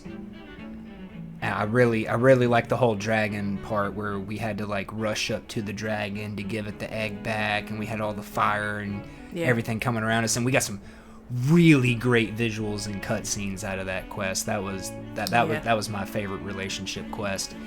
Sebastian's. My God. Why do you have me make any decisions at all in that quest? There was multiple times that I told Sebastian, hey, we're not doing this, we're not going down this road. You know, and Sebastian's father threatened to along. send us... Yeah, Sebastian's father threatens to send us to Azkaban for the rest of our lives. And at one point, my character, I'm sitting here telling Sebastian, we're not going to go forward with this, we're not going to use dark magic, we're not going to, use this dark magic artifact. Yeah. And Sebastian's like, oh, I don't have time for this, I'm just all mixed up in my emotions, blah. Come on. And my guy's just like, oh, okay. Let's go. Let's just wallflower the whole thing, and then we get to the final scene. I get no chance to try to stop Sebastian from killing his uncle. I get no chance to intervene. I just have to sit there and wallflower the whole thing. And the boss fight with Sebastian's uncle, I was just sitting there just Protegoing and defending. It's I don't want any part of this, Sebastian. You can handle this yourself. I've been a wallflower this whole time. I don't want to kill. I don't want to fight your uncle. I don't want to have to possibly kill your uncle. So it seems like that part of the story was just set in stone, and there was no actual choice besides at the end when you either turn him in or don't. Well, I mean, I can understand why that relationship quest is pretty heavily on rails, no matter what you decide, because it's also the mechanism which gets you access to the 3 forbidden curses. Yeah. You don't get access to them. You can't get access to them in any way through the Dark Arts Battle Arena. And the only way to learn these, there's no other quest where you get the opportunity. You don't get the option to go back. You either yes or no, I'm learning these curses or not during this relationship quest. So I can understand why it's on rails. It was just very unsatisfying. Well, I think, in my Gryffindor playthrough, because I'm still in the midst of Slytherin, I did learn 2 out of the 3, but the final one I did not. You didn't learn Avada Kedavra? No. See, I was thinking about learning Avada Kedavra, especially for Ranrock, Rookwood, and Harlow. I decided against it because we would have had to have used it. Mm-hmm. And I'm just like, nah, I don't feel like killing anybody. I don't feel like, using this spell. And because, Avada Kedavra, like, no matter what circumstances you use it in, if my memory is correct from the movies, it's viewed as murder. Yeah. No matter what the circumstances are. It is what it is. Obviously, Sebastian's is my least favorite because of the lack of being able to, like, try and avert him going down that path. But again, it's the mechanism to get you access to the forbidden curses. So, but moving right along from the relationship quest, because these are a form of side quest. Just jumping into regular old side quests, you have all different kinds. You have ones where you got to go capture beasts. You got Summoner's Court, Crossed Wands. You might throw the assignments in here too, but we talked about that in the main quest. I think that's a stronger part of the main quest than it is just like a side quest. But you also have things like Zenobia. The Gobstones. Yes, the Gobstones, and then you have Sophronia with the Deposo puzzles, and oh gosh, what's her name with the books in the library? Cressida Bloom. Cressida, thank you. And then you've got the Hufflepuff girl, Lenora, that turns you on to the butterflies, as well as that one quest to fix up the bells. There's a lot of side quests. You've got Puffskein Dunkeen wanting you to go to the Forbidden Herbology Corridor or whatever. Mm-hmm. And oh Lord, I can't remember all of the people's names. There's so many. There's just so many side quests, and there's so many different things. Some of my personal favorites was the one that you get down in Irondale from the shopkeeper where he thinks his sister has ripped off the family and stolen a sacred family heirloom, but it turns out to be my Bubba, the Irondale pilferer. That was one of my favorites. Crossed Wands was good too. I kind of liked that whole little dueling ring. Summoner's Court was fun. It was kind of a nice little, just kind of play a game to break up the monotony of things. Yeah, casual. Yeah. If you want to throw assignments in here, doing assignments and classwork was kind of fun as a side quest. I liked the demiguise statues with Gladwin Moon. That leads you to being able to unlock all of these locks and find things. That man's voice. Yeah. Oh my gosh. I'd almost rather listen to nails on a chalkboard. Especially after the first several conversations. Some of the side quests that I ended up liking as well was like Moth to a Frame. Granted, for the quest, you only have to do the one. Oh, yeah. But then it teaches you how to do all of those blank frames and the Lumos. And find field guide pages that way. I like that. You like the ones that make you go hunting for stuff like the Daedalian keys and demiguises. Yeah. Which, honestly, I haven't found all of the Daedalian keys yet. I've still got 2 more.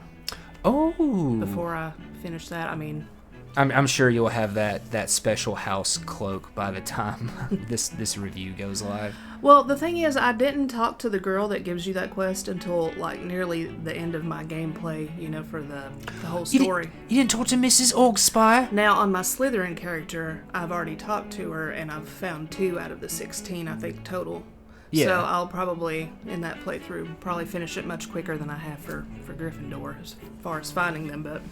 When I first started, really trying to plug and chug away at this, and I was like, okay, we're not getting through, the chapters aren't getting us through quick enough, I really need to, plug and chug away.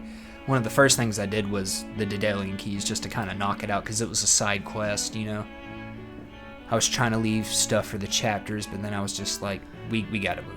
It's like, once you start it, if you're traversing around the castle, and maybe it'll be quicker for me on Slytherin because I started it earlier in the game. Yeah. As you're running through the halls, because I haven't unlocked all the Flue Flames, obviously, you'll find a key, and then you can, follow it to where it's at, so... I don't know why I never crossed paths with that girl and started that until Mrs. Nellie so late. Old Spy? Yeah, I don't know. Hey, some side quests catch your attention quicker than others, Adelaide right? Some Oaks, people don't wasn't like... that the one where we rescued her uncle? Yes. I liked that one, I think, pretty well. There is one kind of side quest we both forgot. What's that? The broom races. I hate those. I was not a fan of them either because the broom controls. Was the worst. You just can't be agile enough with the broom controls is all it was. Yeah, I despised those. And I hate Imelda. Yeah, she's kind of snotty. She's along the lines of Leander Pruitt. Oh yes, Leander was your Mr. Pruitt. Mr. Pruitt. But yeah, there's a lot of side quests, a lot of great stuff in there. These are just some of our favorites. Of course, one of the biggest side quests is the Room of Requirement, but we'll be getting to that, in or at least section. MsMakabre will be getting to that a little bit later.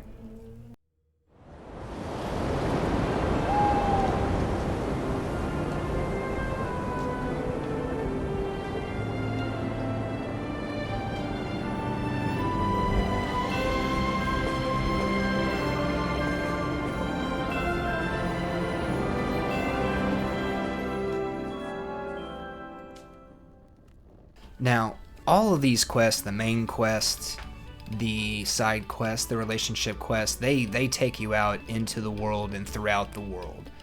You got the Hogwarts Castle, Hogsmeade, you have multiple other villages like Keenbridge, Feldcroft, Irondale. You've got all sorts of Cairn dungeons, and you got the treasure vaults, the Merlin trials, the astronomy tables, the ancient magic hotspots, different kinds of bandit camps and enemy lairs, collection chests, the hedge mazes, balloons, landing pads, infamous foes. There's a lot out in the world to be able to experience. Yeah. There's a whole lot that I haven't even completed. I haven't done all the Merlin trials or the... Well, me, I've done all the Merlin trials, ancient magic hotspots, got all the collection chests, all that kind of stuff, but I have still not done all of the treasure vaults. Yeah. Get you money and gear, and I don't really need that at this point on my Gryffindor character. No. Not being complete. Now, Hogwarts Castle is the single greatest piece of content I have seen in any game ever, like just by itself, its size, everything going on in it. Hidden rooms. Oh yeah, the hidden rooms, the secrets, all the kids, just all the locations that you know about. It's huge. It's really huge, and I mean, there's just so much of the game that's in there too. Like, for how small of an area it looks like it is on the map, there's a massive inside. Oh yeah, there's a lot of depth to it. There's so much of the game that revolves around Hogwarts. And then you also got stuff that revolves around Hogsmeade, and I love how Hogsmeade has been crafted. I love running through Hogsmeade and seeing everything. It's a wonderfully crafted world, and we've gushed on that a whole lot in the First Impressions and the A Day in the Life review. Not really much to add there. I mean, we love it. Just hands down, we love it. I like the different seasons as well, you know. Oh, yeah, and how you go from, like, I'm guessing summer, and then you go into fall, and then you go into winter, and then, you know, you come out, it's, I guess, spring at the end of the game. Yeah. How everything changes in Hogsmeade and around the world and in Hogwarts, it's amazing. All the jack-o'-lanterns around the fall season was probably my favorite, but it was really beautiful for kind of winter Christmas season as well. It was, especially for when it was winter Christmas season here and we were going through things. That was really wonderful. My personal favorite season was fall too. Something else about all this, since we've been talking about the secrets and whatnot, exploration is highly encouraged in this game. Mm-hmm. Just all the different treasure maps, the Merlin trials, everything we listed already, just going through and getting all that, getting all the challenges done, completing the collections. They encourage you to explore and to look around, and when they take you to a location, you're kind of encouraged to hang out there and try to clear out a few other things while you're there, just out of convenience. And to complement the world, you've also got the world map. it tells you, it gives you a listing of everything. It's a good aesthetic map. If you just think about, hey, I'm opening up my field guide and boom, here's like a 3D map that I can kind of manipulate and twirl around, zoom in and out of. It's really cool just thinking about it from like, you know, what if I had this in my hands kind of perspective. I like how each section of the map like tells you how many demigod statues, how many field guide pages. So for me trying to complete some stuff, I know where to go to try to find what I'm missing. Yeah, and that's part of where I was seeing exploration is highly encouraged. I mean, they're like, hey, here's everything you haven't done. Once you check all the boxes off, they're encouraging you to go and complete all of that with the map, just kind of helping list stuff out so you can, in your own time, check off those things. Yeah, a lot of times I'd go to a certain area to do one thing, and then something else would be popping off nearby because, you know, I'd be going to do a Merlin trial in an area, and then I'd run up on trolls or something and have to fight off enemies before I could even do it. I was not having a good time. How did you like having to catch your beasts and your traversal mounts? Thestrals were the bane of my existence. I don't know why, but they gave me the hardest time. I can't remember how hard of a time I had with that one. To be honest, I don't really remember the process. Well, I had trouble. Like, smaller beast was fine, but trying to get, like, unicorns and hippogriffs and thestrals, I found that I had to, like, sneak right up on them, like, almost to where I'm touching them, and then cast Arresto Momentum, pull out my knapsack, start trying to do the whole thing and like maneuver around in front of them as I'm doing that, so that way they would have to like run past me and my camera would spin around with them, and that would like let me get that last hit in to catch them. I have nabbed 2 unicorns, and I don't remember the first one being super difficult or the second one, but Hazel is killing me. There was another one that I had to do that it was also tough. I don't remember what creature it was, but I just couldn't seem to get it right. I mean, you have to use a combination of your spells to really make it easy. And speaking, since we're talking about catching beasts and speaking about spells, we got all different kinds. Obviously, we have beast capturing spells. You have spells for the Room of Requirement. And then you've got your red, yellow, and purple spells of various things. Red is like damage-based spells. Yellow is like affecting the world, providing like kind of effects to your opponents. I think those are called control spells, but I could be wrong. That would make sense, control spells, because the purple is force spells. Force, yeah. Yeah, you got damage, control, and force spells. And then utility spells, I guess that's like Lumos, the... Yeah.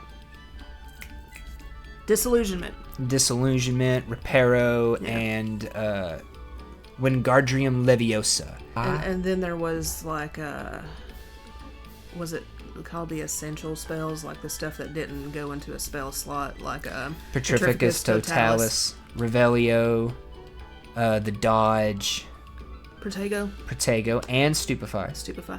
Now, when it came to Petrificus Totalis, I didn't realize how to do that. Like, I'm sure it was told to me, and, you know, just me in the process of learning forgot. But whenever me and Professor Fig went to the Tower of MsMakabre, I guess, to do the first trial, he was telling me to cast Petrificus Totalis on people, and I was like, how do you even do that? I forgot. Oh, we had that moment in the chapter when we went to MsMakare's tower. We pulled up the menu. I cut it out of the chapter, but we pulled up the menu. We were sitting there going through like, where is this? Where is that? And you get it in like part of the exposition of the tutorial when you learn the spell from Sebastian, but it doesn't really emphasize it. Yeah, like it just completely slipped my mind, I guess, because I was like, how do I even do that? I'm like looking through all the spells.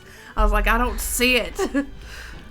One of the things I really love about the spells is kind of how many of them have multiple functions. Like you can use like Arresto Momentum and Accio on opponents.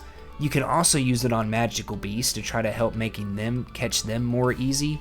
And you also have certain spells like Glacius and Bombarda, Confringo, and Incendio that interact with things in the world, Depulso as well, that allow you to interact with certain things of like the terrain, and then you can go places you couldn't before because you blew up some crates, or you burned down some vines or some spider webs. For like treasure vaults, a lot of them have these little blocks that you have to place on a platform. And I've noticed, if you hit Accio, it'll kind of convert to Wingardium Leviosa, so you can carry it over. Yeah, once you have the spell unlocked. Yeah. That is really convenient how some stuff just kind of auto defaults to making it the smoothest experience with the spells. Did you have any particular favorite spells? I feel like, let's see, Incendio, no. Confringo I like. Bombarda I like. Anything that I can just knock the crap out of somebody with. My favorite spells ended up being Glacius once I had the upgrade for it, along with Defendo. Oh, I love Defendo as well. Oh, it's really great, and it can get really powerful, especially when you combine multiple things on like armor and potions and whatnot, and your talents to make it more potent. It can get really powerful. I also really like Depulso. There's nothing just like Depulso and you're off of a cliff or off of a wall or stop a troll in its tracks. Where you slam somebody into the ground. Descendo. Descendo. Yeah. I also like pairing Descendo with Flipendo. Yeah. I like just slamming somebody against the ground. It's fun. Kind of like when you levitate them and then. It's like that one ancient magic use where you pick them up and you slam. Oh yeah. Boom, boom, boom. It reminds me of the Hulk slamming Loki around. Bah, bah, bah, bah. I love that. Well, is there anything you found about the spells that was bad?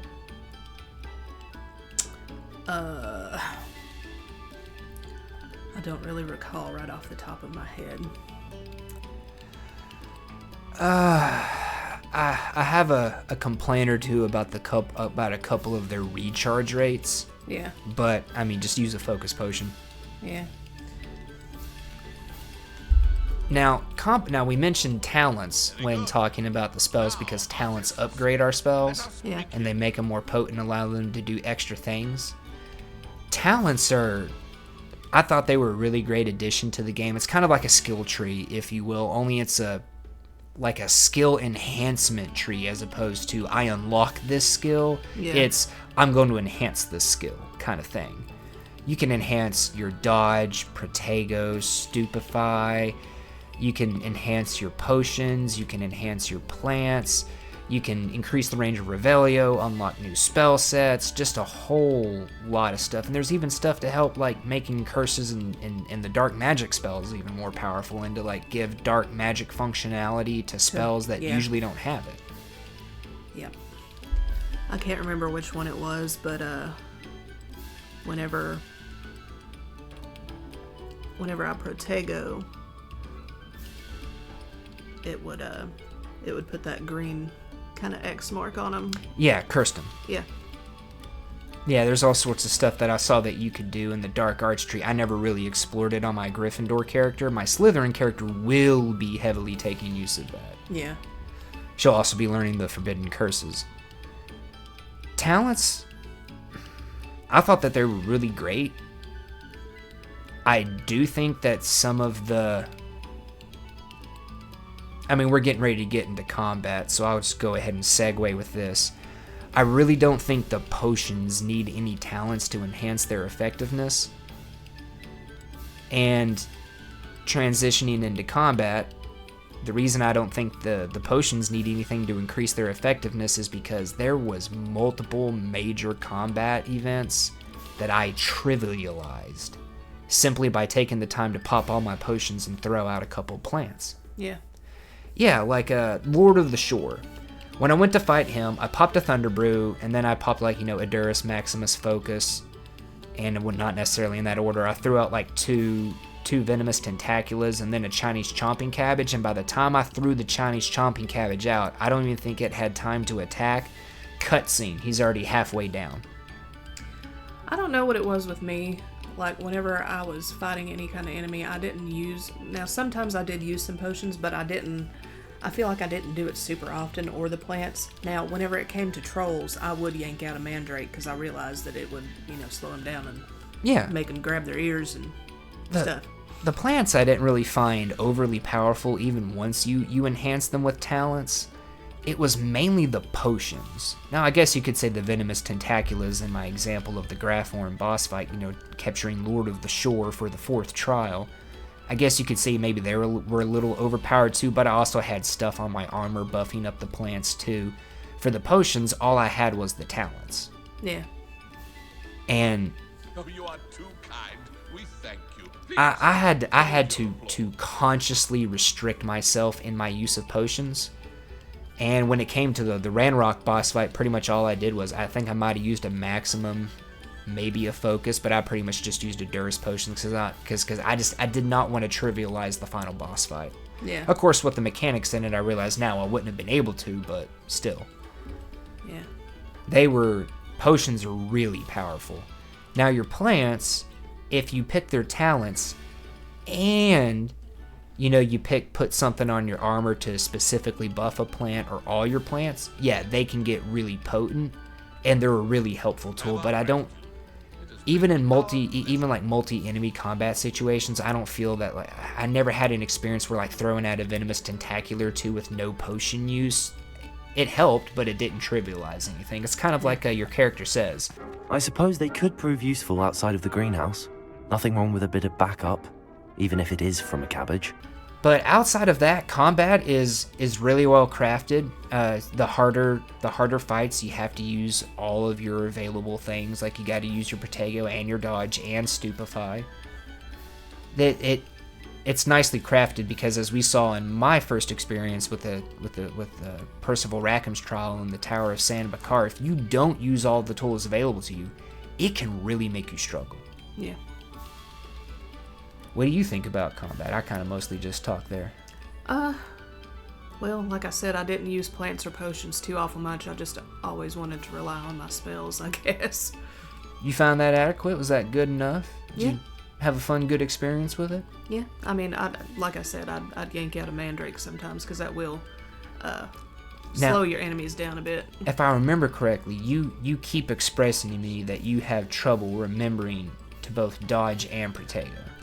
I feel like I'm a lot better now, but in the beginning, I struggled with it.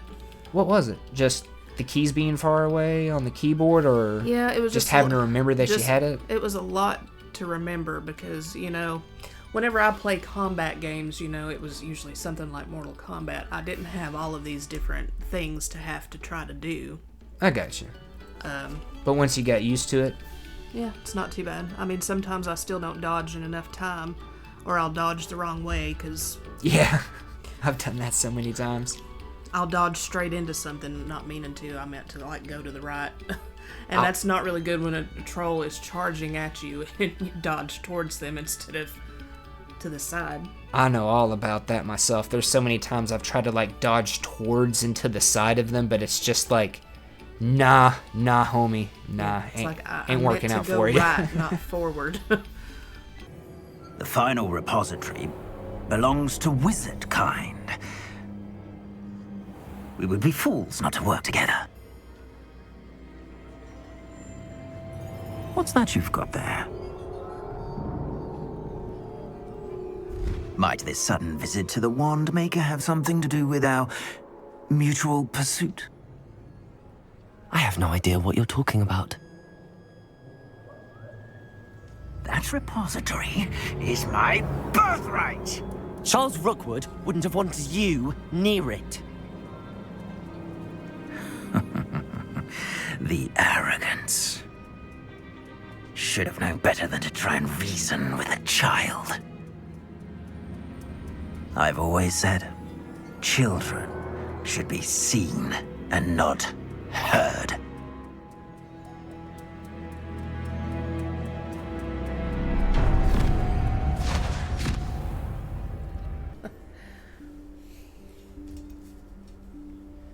Professor Weasley?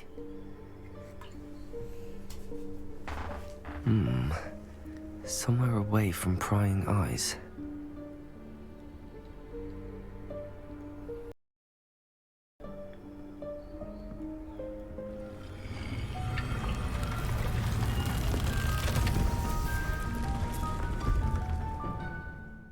Now, MsMakabre has a lot more experience with the Room of Requirement than I do.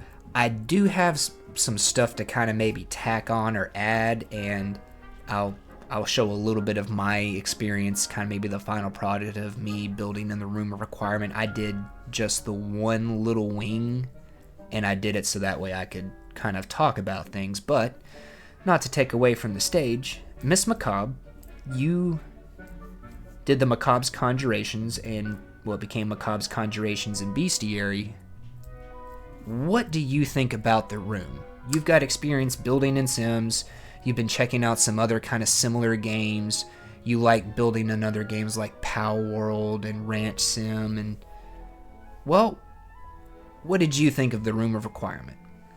Well, in the very early stages, before you unlock a lot of conjurations from collection chests and such, you kind of have like a limited supply of things to work with until you go adventuring and, unlock a bunch more stuff to use.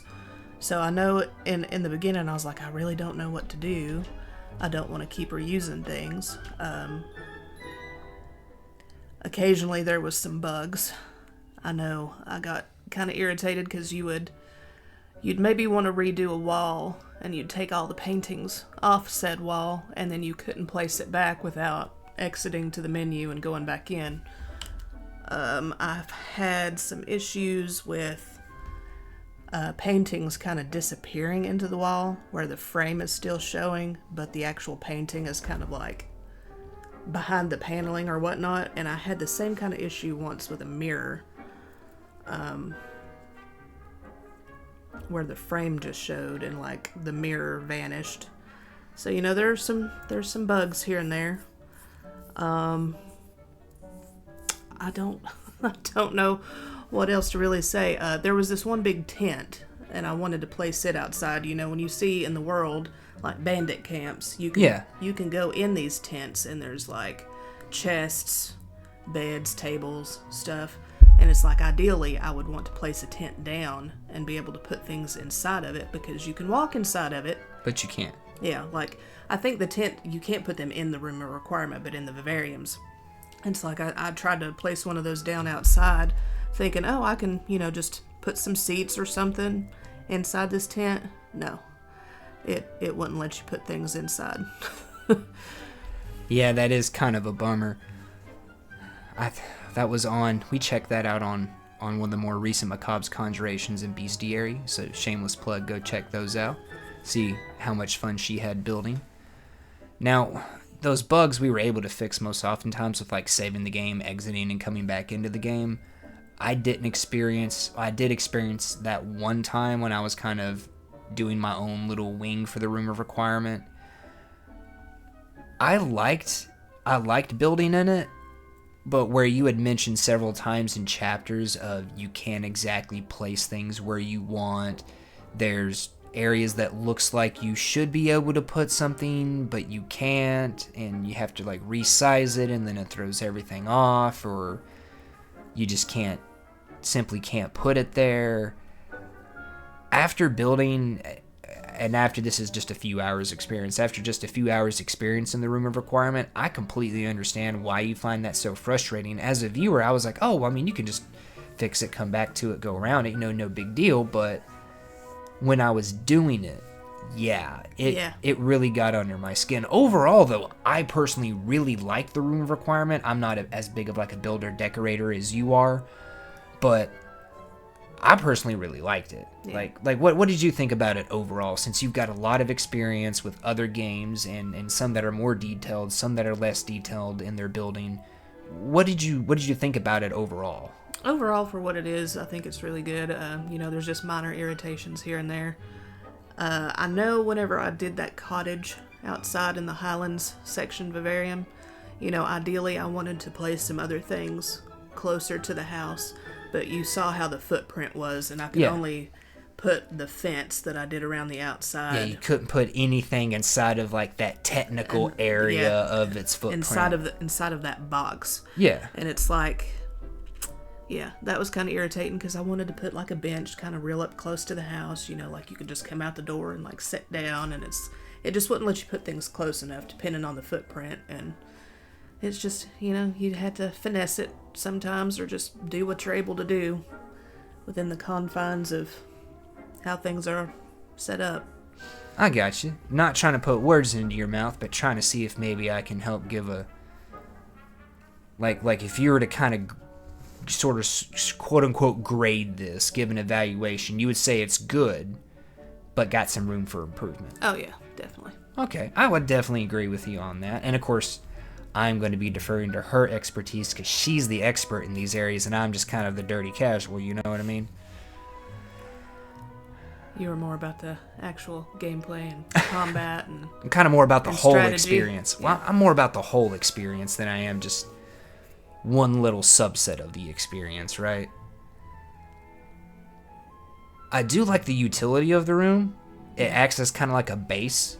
You got all your potion stuff you can do in there. You can enchant your gear.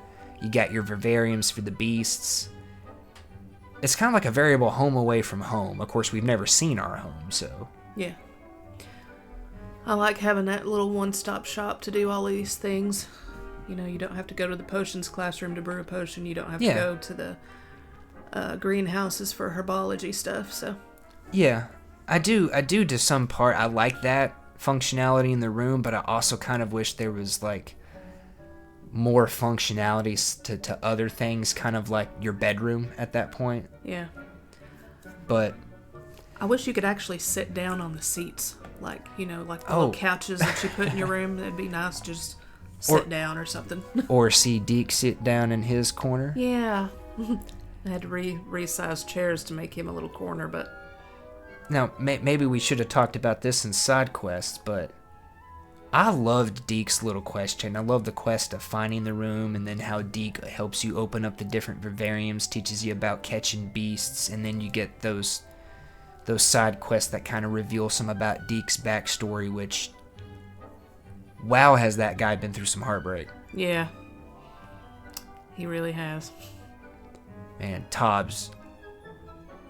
I need you to go check on my buddy and make sure he's okay. And we have to come back and say, sorry, I found him dead. Yeah. Oh. And then he's like, I need to be alone for a little while. And then he just convinces to go back to cleaning. And you're just like... Bro, take a day off.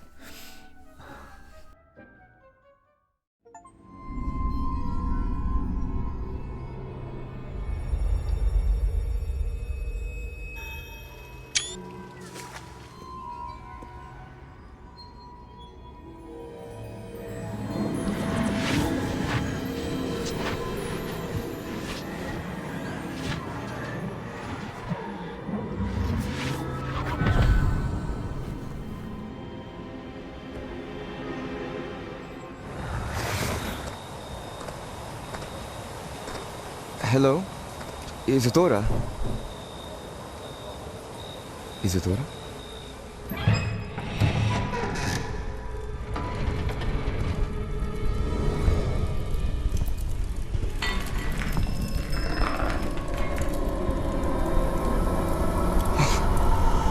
Mr. Morgan,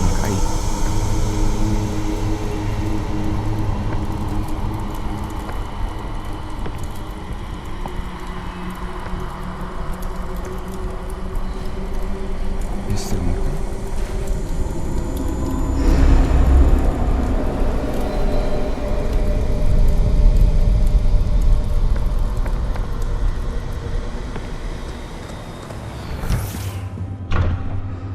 Son, I'm glad you're here. Isadora was not at her home. I know. Her father... Percival. What is it? It is as though he was stripped not only of his pain, but of all emotion. Everything is much worse than I feared. Neve was right. Isadora hasn't stopped. I've just learned that she has been wielding that magic on students. We must gather the others.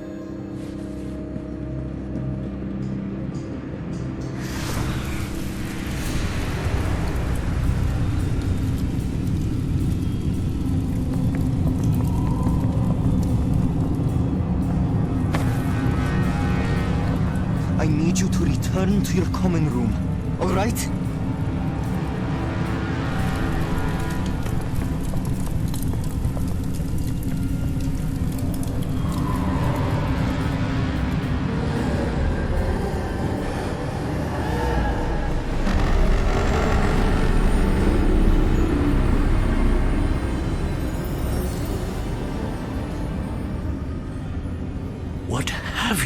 done. Take a breath. Students, Isadora. Everyone feels pain. And why? Because of your arrogance? Your obsession with secrets? He won't suffer any longer. Not my father, not my students, no one. Isadora, set down your wand. Professor, you taught me to hone my power, not throw it away.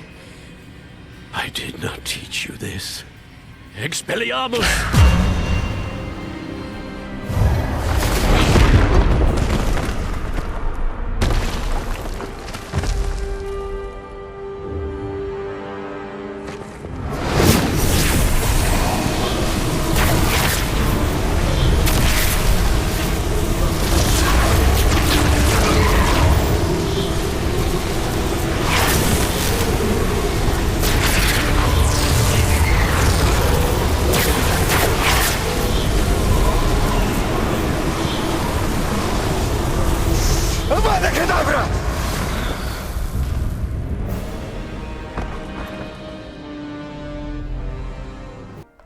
Now, that just about wraps up everything, except for our final thoughts and conclusions on the game.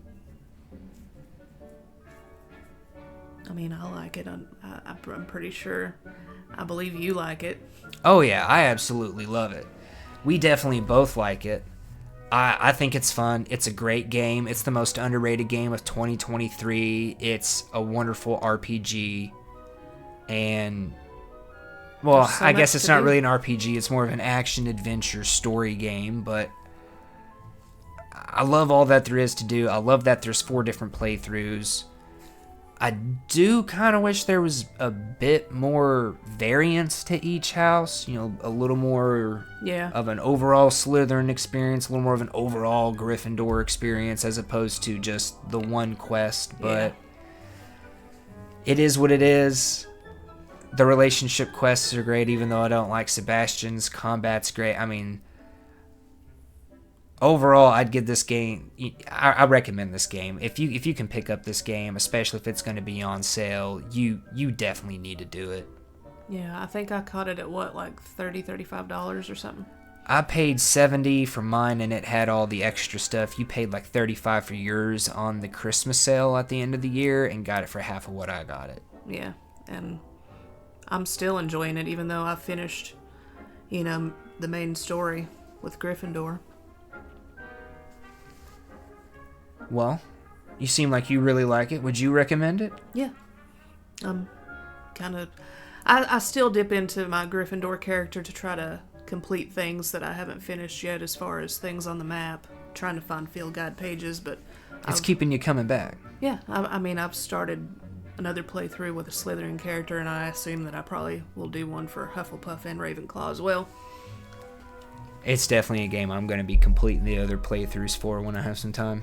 Yeah, I'll just keep going back to it. It's fun.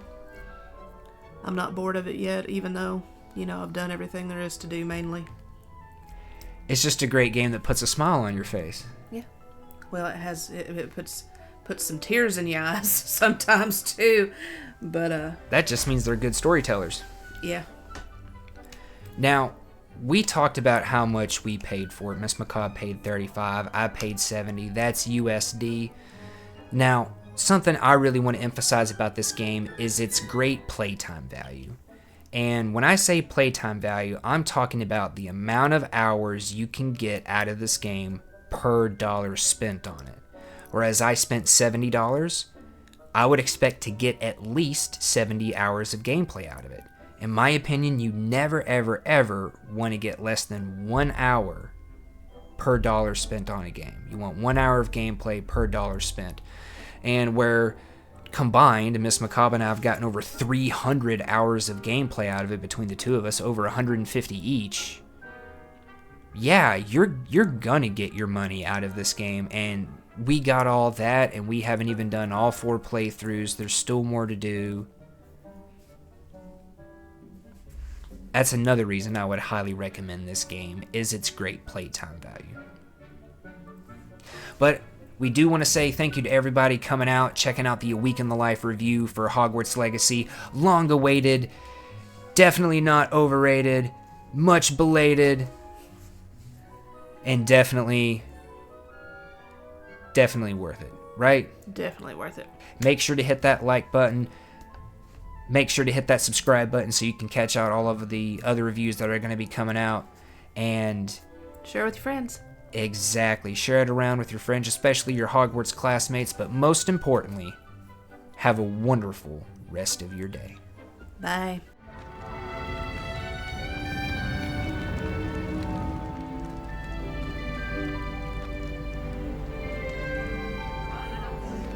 This year, we have seen our students exemplify the bravery of Godric Gryffindor. Allow me to finish. The loyalty of Helga Hufflepuff. The wisdom of Rowena Ravenclaw. And the ambition of Salazar Slytherin. And so, the winner of this year's House Cup... Excuse me, Headmaster, if I may. One particular student's heroism during the attack on Hogwarts, not to mention the level to which they have excelled in their coursework, as a new student, no less. Well, it would seem that it certainly merits... I'd say 100 points to their house. Wouldn't you agree? Ah, yes. Thank you, Professor Weasley. I suppose we have our winner.